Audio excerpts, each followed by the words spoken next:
Hello and I welcome you to Vigyan recharge. अगर आपको 6 महीने की जेल के बदले में 41,715 करोड़ रुपए मिल रहे हों तो क्या आप जेल जाएंगे? वेल, आपका तो पता नहीं, लेकिन आज की वीडियो में जिसके बारे में बना रहा हूँ उसने डेली यूज में इस्तेमाल होने वाले मात्र 1000 रुपए का सामान का इस्तेमाल करके 41,715 करोड़ रुपए का सामान गायब कर दिया और आज की कटिंग एज टेक्नोलॉजी बस देखती रह गई। ये है इस सदी की सबसे बड़ी चोरी, जिसे अंजाम देने के बाद मात्र 6 महीने के अंदर ही पूरी टीम बाहर आ गई। गुनाह साबित होने के बाद बाहर आ गई। दुनिया की सबसे सुरक्षित जगह, चारों तरफ कैमरे, motion detector, face analyser, infrared कैमरे, 24 आवर सिक्योरिटी। ये है एंटवर्प डायमंड सेंटर, जिसमें रखी है दुनिया की सबसे सुरक्षित तिजोरी, जो अब टूटने वाली है। लेकिन इस तिजोरी को तोड़ने का रिस्क कौन लेगा? तो अब बारी है मेन कैरेक्टर की। ये है लियोनार्डो नोतार बार्टोलो। ये इंसान यही उड़ाएगा इस तिजोरी को। इस आदमी की खासियत थी कि ये सामने वाले से इस तरह से बात करता था कि उसे ऐसा लगता था कि वो इसे सालों से जानता है। कुछ लोग होते हैं ना, बड़े आराम से किसी से भी बात कर लेते हैं बिना झिझक के। ये बिल्कुल वैसा ही था। लेकिन इसने चोरी के बारे में क्यों सोचा? इसके पीछे कहानी भी बहुत इंटरेस्टिंग है। लियोनार्डो की एक दुकान थी जिसमें सोने चांदी हीरो के गहने बेचा करता था। दुकान बढ़िया चल रही थी। अब क्योंकि ज्वेलरी महंगा सौदा है तो जाहिर सी बात है ज्यादा पैसे कमाने के चक्कर में गलत लोगों से भी उसके कॉन्टेक्ट बन गए, जो उसे चोरी चकारी से हासिल किए गए सोने और हीरो की तस्करी करते थे, जिन्हें सस्ते दामों पर खरीद कर वो अपनी ज्वेलरी में इस्तेमाल करके अच्छे खासे दामों पर उसे बेचता था। लक्षण बचपन से ही ठीक नहीं थे। अब उसने धीरे धीरे बहुत सारे अपने स्टोर अलग अलग शहरों में खोल दिए। और आप तो जानते ही हो, महिलाओं का एक ही है रोना, हमें और ज्वेलरी दिलाओ ना। तो इस तरीके से लियोनार्डो के काफी अमीर लोगों से कनेक्शन बन गए, जो गवर्नमेंट विभाग से भी जुड़े हुए थे, बिजनेस से भी जुड़े हुए थे और पॉलिटिक्स से भी जुड़े हुए थे। तो अब बारी थी इन लोगों के कनेक्शन से फायदा उठाने की। लेकिन ये भी वो चीज नहीं थी जिसने लियोनार्डो को दुनिया की सबसे सुरक्षित जगह से चोरी करने के लिए प्रेरित किया, बल्कि वो घटना अब बताऊंगा। दरअसल एक दिन लियोनार्डो के सबसे बड़े स्टोर में चोरी हो जाती है और उसका ज्यादातर माल चोर साफ कर देते हैं। अब लियोनार्डो ने क्योंकि काफी सारा पैसा इधर उधर से उधार लेकर अपने धंधे में घुसा रखा था, तो जाहिर सी बात है देनदार तो कॉलर खींचेंगे। अब इन देनदारों के पैसे को चुकाने के लिए लियोनार्डो ने एक प्लान बनाया कि वो भी चोरी करेगा और ऐसी चोरी करेगा कि उसके बाद उसकी 7 पुश्तों में किसी को भी कोई भी काम करने की जरूरत नहीं पड़ेगी। और यहाँ से आता है उसके मन में ख्याल कि वो एंटवर्प डायमंड सेंटर में से हीरे उड़ाएगा, दुनिया की सबसे सुरक्षित जगह से उड़ाएगा। अब जाहिर सी बात है क्योंकि ये जगह इतनी सुरक्षित थी तो ऐसा तो था नहीं कि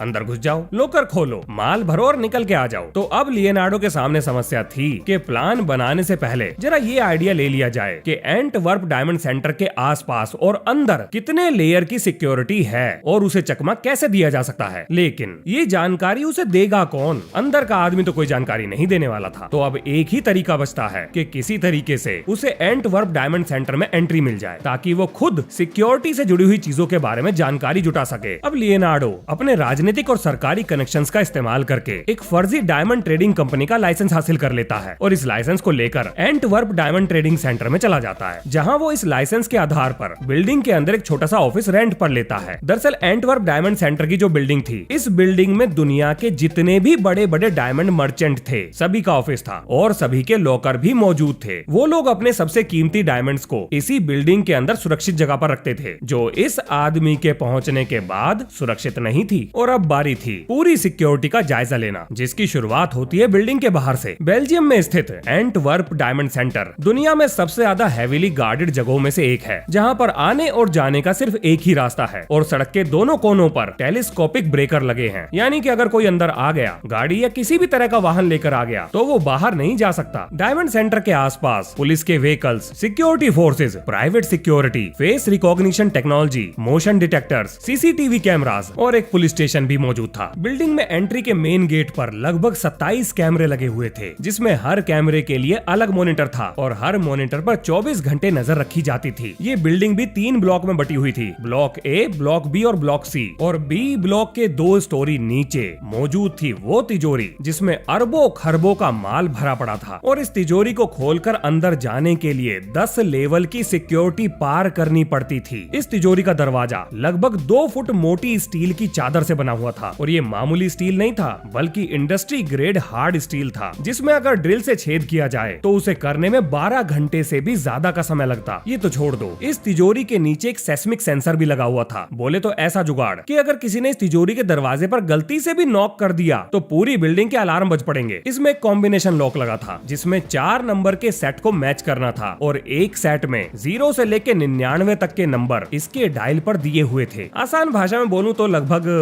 100 मिलियन कॉम्बिनेशन बस। और अगर ये नंबर सही से नहीं मिलाए गए तो जो चाबी है 2 फुट लंबी चाबी, वो इस दरवाजे के अंदर नहीं जाएगी। अब भैया मान लेते हैं कि अगर किसी ने ये सब भी निपटा लिया तो इस दरवाजे पर एक मैग्नेटिक सेंसर भी लगा हुआ था, यानी कि अगर आपने दरवाजा खोला तो अलार्म बजेगा। आप इस दरवाजे को तोड़ लो, कुछ भी कर लो, खोल नहीं सकते। मतलब अगर आप इसकी जमीन को खोद कर नीचे जाकर सेस्मिक सेंसर को भी बंद करके सब कुछ भी कर लो, 100 मिलियन कॉम्बिनेशन भी लगा लो, डुप्लीकेट चाबी भी बना लो, तो भी दरवाजा नहीं खुलने वाला था, क्योंकि अगर मैग्नेटिक फील्ड डिस्टर्ब हुई तो अलार्म बजने तय थे। चलो मान लेते हैं कि आपने पूरा का पूरा दरवाजा ही उखाड़ लिया, मानने में क्या जाता है। तो जब आप अंदर जाएंगे तो तिजोरी के अंदर light sensor, motion detector, heat sensor, lasers, पूरी दुनिया में पाई जाने वाली हर तरह की सिक्योरिटी आपको पकड़ने का इंतजार कर रही थी। और जब आप इन सारी चीजों से पार पा जाओगे तब आपको सामने रखे हुए मिलेंगे लॉकर्स, जिसमें हर लॉकर में 2 ताले लगे हुए थे जो अलग अलग चाबियों से खुलते थे। अब भैया कौन रिस्क लेगा ऐसी जगह पर डाका डालने का? तो ये रिस्क लिया लियोनार्डो ने। अब सिक्योरिटी के इस पूरे तामझाम को देखना ये एक अलग चीज है, और देखकर इसके अंदर कमी ढूंढकर उस कमी का फायदा उठाना ये दूसरी चीज है। तो लियोनार्डो अपने साथ एक बैग को लेकर गया, जिस बैग में एक बहुत ही छोटा सा कैमरा लगा था, और उसने तिजोरी के अंदर की सारी चीजों की वीडियोग्राफी करनी शुरू कर दी। लेकिन एक गार्ड की नजर हर समय उसके ऊपर बनी हुई थी, पर यही तो बंदे का जादू था। जैसे ही लियोनार्डो पे शक हुआ, एक गार्ड दौड़ता हुआ अंदर पहुंचा, और लियोनार्डो ने ऐसा दिखाया कि वो पूरी रात का जगा हुआ था, तो वो अंगड़ाई ले रहा था, इसलिए वो अपने हाथ इधर उधर घुमा रहा था। गार्ड को भी लगा ठीक है, हो सकता है ठीक कह रहा, और बात रफा दफा हो गई, और लियोनार्डो वीडियो बनाकर बाहर आ गया। और लगातार 8 महीने तक ये जांच पड़ताल ऐसे ही चलती रही। जब लियोनार्डो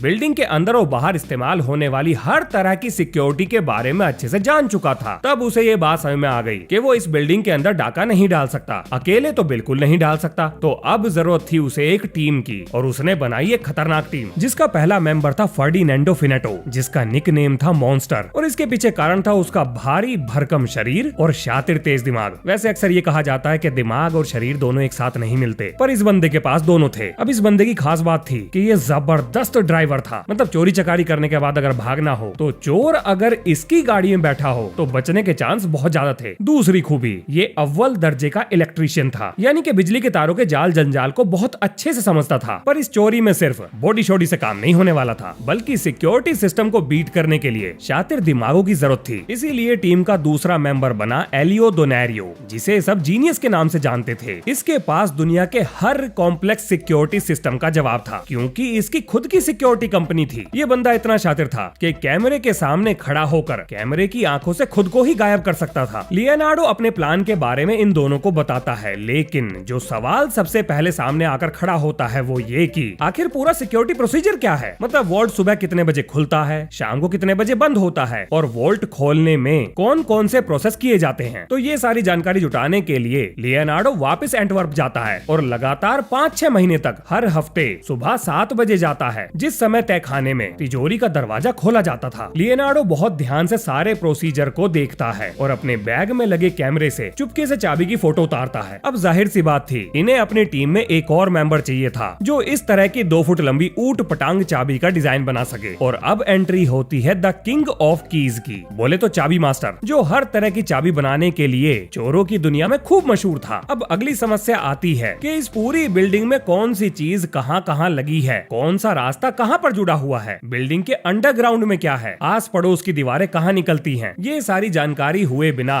बिल्डिंग के अंदर घुसना, मतलब एक ऐसी जेल के अंदर घुसना जहां जाया तो जा सकता है पर वापस नहीं आया जा सकता। तो इस समस्या को दूर करने के लिए अब उन्हें चाहिए थे पूरी बिल्डिंग के ब्लूप्रिंट्स, जो कि उन्हें कोई नहीं देता। पर बिना ब्लूप्रिंट्स के तो चोरी चकारी का काम बिल्कुल भी ना होने वाला था। और लियोनार्डो ने अब अपना जादू चलाया, और लियोनार्डो जा पहुंचता है एंटवर्प डायमंड सेंटर की मैनेजर के पास, और मैडम से कहता है, मैडम आप तो जानते ही हो कि रिसेंटली मेरे एक ज्वेलरी के शोरूम में चोरी हुई थी, तो मैं अपने बिजनेस को एक्सपेंड करने के बारे में सोच रहा हूँ, और मैं भी चाहता हूँ कि मैं जो नया शोरूम बनाऊं वो सिक्योर हो, इस बिल्डिंग की तरह सिक्योर हो। लेकिन आप तो जानते ही हो ये काम तो बड़ा खर्चीला है, तो क्या आप मेरी मदद कर सकते हैं? अगर आपके पास कोई स्कीमेटिक है तो क्या आप मुझे कुछ दिन पढ़ने के लिए उसे उधार दे सकते हैं? अब देखो, बंदे में कोई तो बात थी कि जिससे भी बात करता था वो इसका दीवाना हो जाता था। बस मैडम पर भी चल गया इसका जादू, और मैडम ने बिल्डिंग के ब्लूप्रिंट्स इसके हाथ में थमा दिए। ये चेक किए बिना कि वोल्ट रूम यानी कि तिजोरी के तहखाने के ब्लूप्रिंट भी इसके साथ उसमें चले गए हैं। लियोनार्डो के हाथ तो खजाना लग गया था। अब ब्लूप्रिंट को देखने के बाद उन्हें पता लगता है कि बराबर में ही एक पार्किंग गैराज से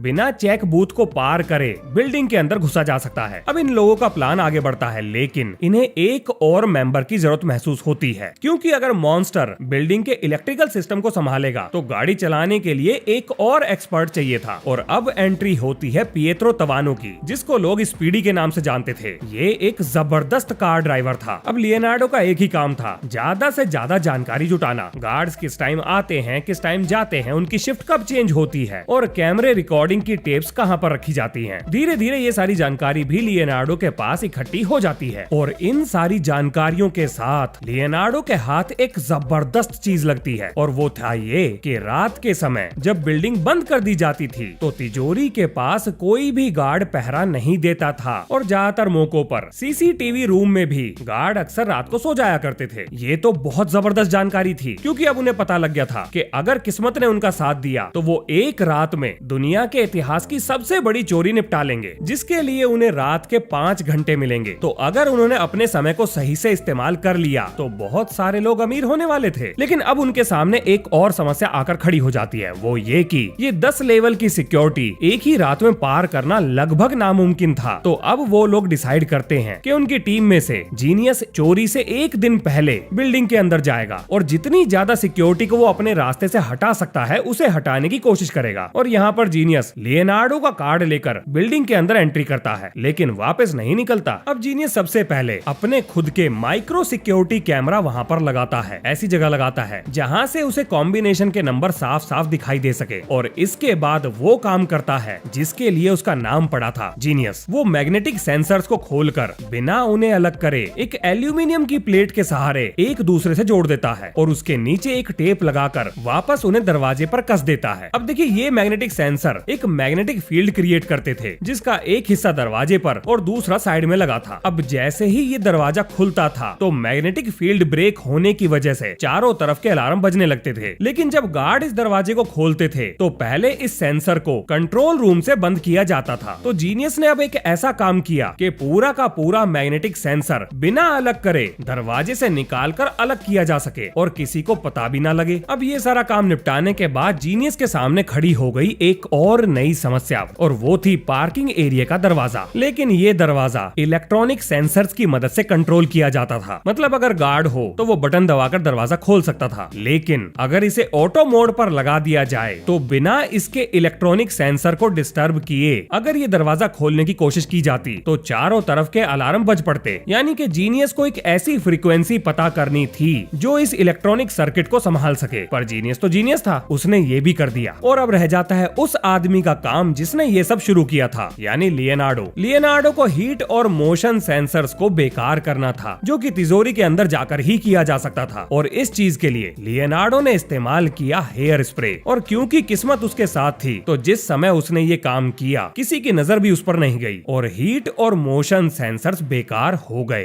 बिना किसी को पता लगे। और अब आती है चोरी की रात। ये जीनियस के द्वारा पता की गई फ्रीक्वेंसी का इस्तेमाल करके गैराज का दरवाजा खोलते हुए अंदर घुस जाते हैं। और क्योंकि चाबियों का जादूगर इनके साथ था तो वो यूनिवर्सल की का इस्तेमाल करके सारे दरवाजों को एक एक करके बड़े आराम से खोल रहे थे। और क्योंकि ब्लूप्रिंट्स उनके पास थे तो उन्हें मालूम था कि कब किस दरवाजे से उन्हें निकलना है। और वो धीरे धीरे वोल्ट रूम यानी तिजोरी के पास पहुंच जाते हैं। अब जीनियस सबसे पहले दरवाजे से मैग्नेटिक सेंसर अलग करता है और कमरे में लगे हुए सारे कैमरों के ऊपर काला कपड़ा ढक देता है। और अब आती है अगली समस्या, यानी कि कॉम्बिनेशन लॉक, जिसकी जिम्मेदारी उठाता है मॉन्स्टर। अब जो चाबी लेकर वो लोग अपने साथ आए थे वो चाबी फिट नहीं होती, सबके गले सूख गए। उन्हें लगा कि वो पकड़े जाएंगे, लेकिन लियोनार्डो को ये बात अच्छे से मालूम थी कि गार्ड्स इस तिजोरी की चाबी को यूटिलिटी बॉक्स के अंदर रखते हैं, जहाँ पहुँचना मुश्किल काम नहीं था। और ये फटाफट असली चाबी का इंतजाम करके दरवाजे को खोलते हैं। अब क्योंकि तिजोरी के अंदर लाइट सेंसर्स भी लगे हुए थे तो इन लोगों को यहाँ की बिजली काटनी थी, जो कि मॉन्स्टर बड़े आराम से कर लेता है। और ये नाइट विजन गॉगल का इस्तेमाल करके अंदर घुस जाते हैं। और अब सबसे पहला काम था इस कमरे के अंदर लगे हुए हीट और मोशन सेंसर्स को पूरी तरह से बंद करना। ये लोग बड़े आराम से बिल्कुल भी अपनी जगह से हिले बिना सारे लाइट सेंसर्स को कवर कर देते हैं। और क्योंकि लियोनार्डो ने स्प्रे मारकर हीट सेंसर की सेंसिटिविटी कम कर दी थी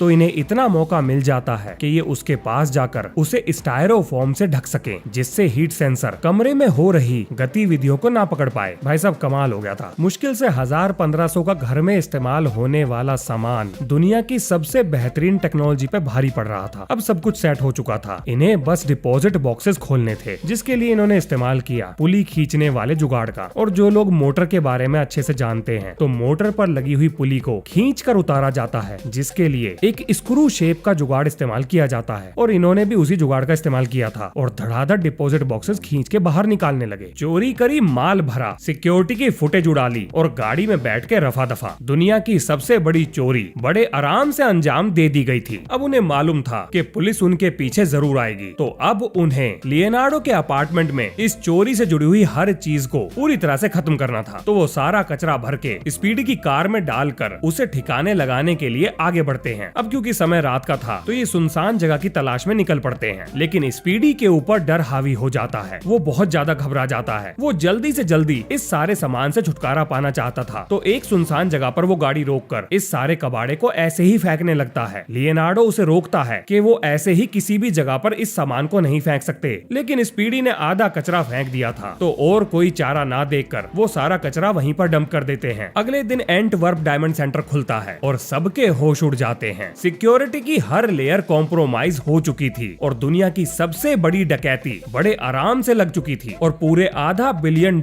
के हीरे एंटवर्प डायमंड सेंटर से गायब हो चुके थे। यानी कि लगभग 41,715 करोड़ रुपए के आसपास के हीरे और इसके अलावा कैश भी एंटवर्प से गायब हो चुका था। अब 2 दिन बाद जिस रास्ते पर इन्होंने कचरा फेंका था, एक बुढ़े मियाँ उधर से निकल रहे थे और वो डेली उसी रास्ते से मॉर्निंग वॉक किया करते थे, जिनकी एक ही शिकायत थी कि लोग इस रास्ते पर कचरा ना फेंके। तो जब उन्हें कचरा दिखाई देता है वो भड़क जाते हैं, लेकिन ध्यान से देखने पर उन्हें पता लगता है कि ये कचरा नॉर्मल कचरा नहीं है, इसमें कुछ तो खास है। और वो पुलिस को इन्फॉर्म करते हैं। पुलिस आती है, एक एक कचरे के टुकड़े को वहाँ से उठाती है और सारी कड़ियों को धीरे धीरे जोड़ने लगती है। इस कचरे में लियोनार्डो की आईडी, उनके द्वारा खाया गया सामान, उससे जुड़े हुए बिल, सिक्योरिटी की फुटेजेस, ये सब हाथ लग जाता है। लेकिन तब तक ये सारे लोग पुलिस के हाथों से बहुत दूर जा चुके थे। अब भैया इन्होंने चोरी तो करी थी बेल्जियम में, लेकिन ये रहने वाले थे इटली के, तो सारे के सारे इटली निकल लेते हैं। और बेल्जियम की पुलिस इटली में इनका कुछ भी नहीं बिगाड़ सकती थी, क्योंकि इटली और बेल्जियम के बीच में उस समय पर कोई भी एक्स्ट्राडिशन ट्रीटी साइन नहीं थी। अखबारों में खबर छपती है कि पुलिस के हाथ कोई भी सुराग नहीं लगा और बस यहीं गड़बड़ हो जाती है। लियोनार्डो का ऐसा लगता है कि अगर वो बेल्जियम जाएगा तो वो अपना एक सेफ रिकॉर्ड वहाँ पर क्रिएट कर लेगा और उसे दोबारा एंटवर्प डायमंड सेंटर जाना चाहिए। ये उसकी सबसे बड़ी गलती थी। वो जैसे ही एंटवर्प डायमंड सेंटर में जाता है, पुलिस उसे धर लेती है। उसके बाद उसके ऊपर कोर्ट ट्रायल होता है, जहाँ वो अपना गुनाह कबूल नहीं करता। उसके बाकी दोस्त भी धीरे धीरे पकड़े जाते हैं। अब बेल्जियम में एक कानून था कि चाहे आप चवन्नी चुराओ या बेल्जियम के नेशनल बैंक का सारा पैसा, अगर आपने नॉन वायलेंट थेफ्ट किया है तो मैक्सिमम सजा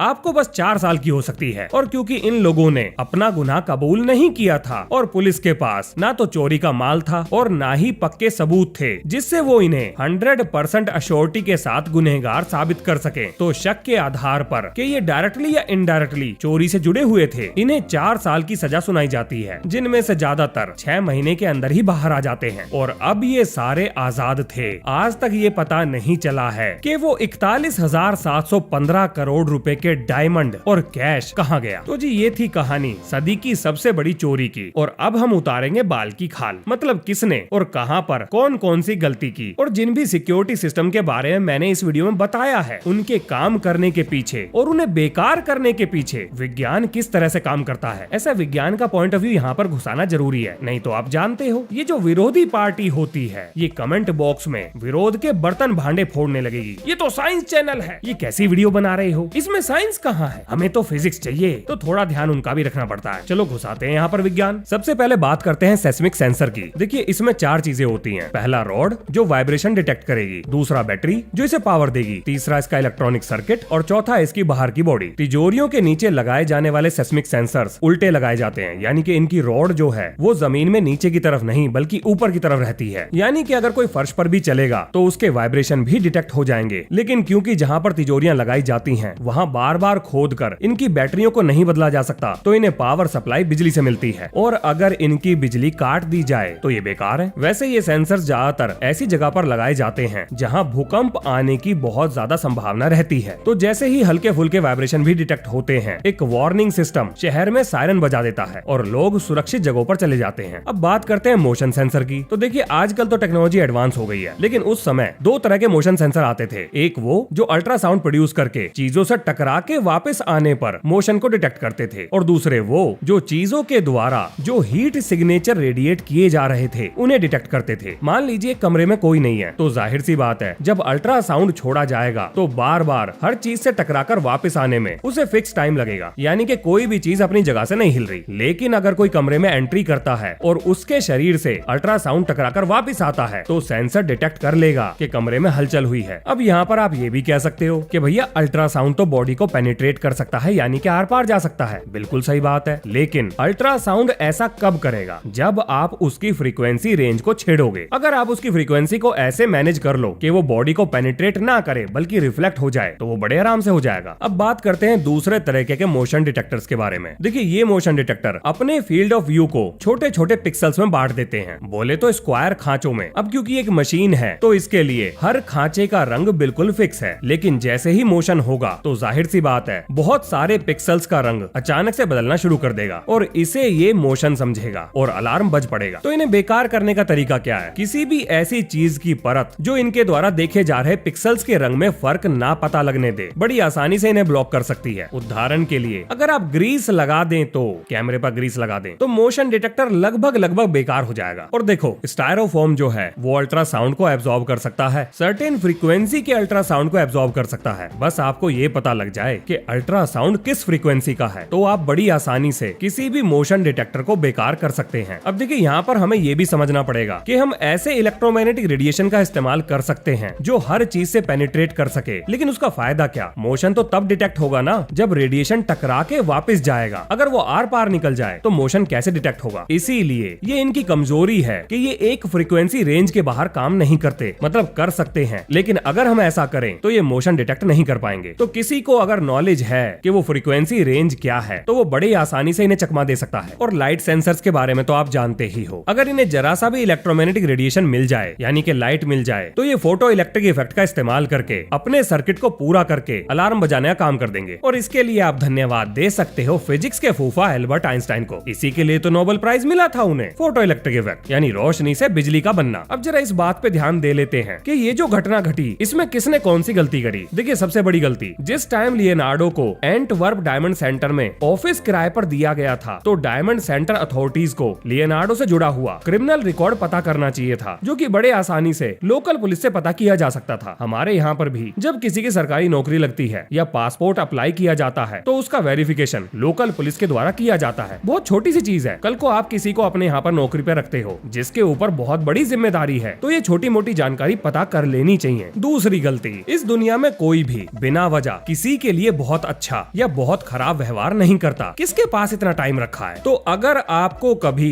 किसी का व्यवहार नॉर्मल से ज्यादा अच्छा लगने लगे तो जरा ये सोचिए कि आपके पास दूसरे इंसान के मतलब का ऐसा क्या है जिसकी वजह से सामने वाला आप पर कुछ ज्यादा ही मेहरबान हो रहा है। ज्यादा मीठे लोग बहुत खतरनाक होते हैं। तो ये जो लियोनार्डो का व्यवहार था ये शक के दायरे में आता था, जिस पर किसी का ध्यान ही नहीं गया। आखिर कोई आदमी बिल्डिंग में मौजूद हर एक आदमी की गुड बुक में क्यों आना चाहेगा? तीसरी चीज, इस तरह की सुरक्षित जगहों पर जहाँ पर ऐसे महंगे सामान रखे जाते हैं टाइम टाइम पर सिक्योरिटी ऑडिट होना चाहिए, अचानक से होना चाहिए, ताकि सिक्योरिटी में पाई जाने वाली कमियों को दूर किया जा सके और समय के साथ साथ सिक्योरिटी को अपग्रेड किया जा सके। चौथी चीज जो कि लियोनार्डो पे लागू होती है, किसी भी सुधरी हुई चीज को और सुधारने की कोशिश नहीं करनी चाहिए। उदाहरण के लिए जब लियोनार्डो ने चोरी कर ली थी, पैसा उसके हाथ लग गया था, वो दूसरे देश में जा चुका था, तो वापस आने की क्या जरूरत थी? अगर दुनिया को उस पर शक हो भी जाता है तो अखबारों की हेडलाइन से ये बात साफ साफ हो चुकी थी कि एंटवर्प की अथॉरिटीज लियोनार्डो पे दोष नहीं लगा रही थी, अपनी इज्जत को बचाने के लिए नहीं लगा रही थी, क्योंकि अगर वो लियोनार्डो के ऊपर इल्जाम लगाते तो उनके ऊपर ही क्वेश्चन मार्क लग जाता कि कैसे एक आदमी उनके यहाँ पे घुसता है और उनकी नाक के नीचे से इतना सारा माल लेकर उड़ जाता है। तो क्या जरूरत थी वापस जाने की? जो काम एक बार परफेक्शन से हो गया उसे और परफेक्ट करने की जरूरत नहीं है। देखिए मैं यहाँ पर लियोनार्डो के द्वारा किए गए चोरी को जस्टिफाई नहीं कर रहा हूँ, बल्कि ये रियल लाइफ एग्जांपल्स हैं। छोटी छोटी गलतियाँ बड़े नुकसान का कारण बनती हैं। सावधानी हटी तो दुर्घटना घटी। तो इसी नोट के संग ये है इस वीडियो का अंत। मिलते हैं नेक्स्ट वीडियो में। जय हिंद, जय भारत।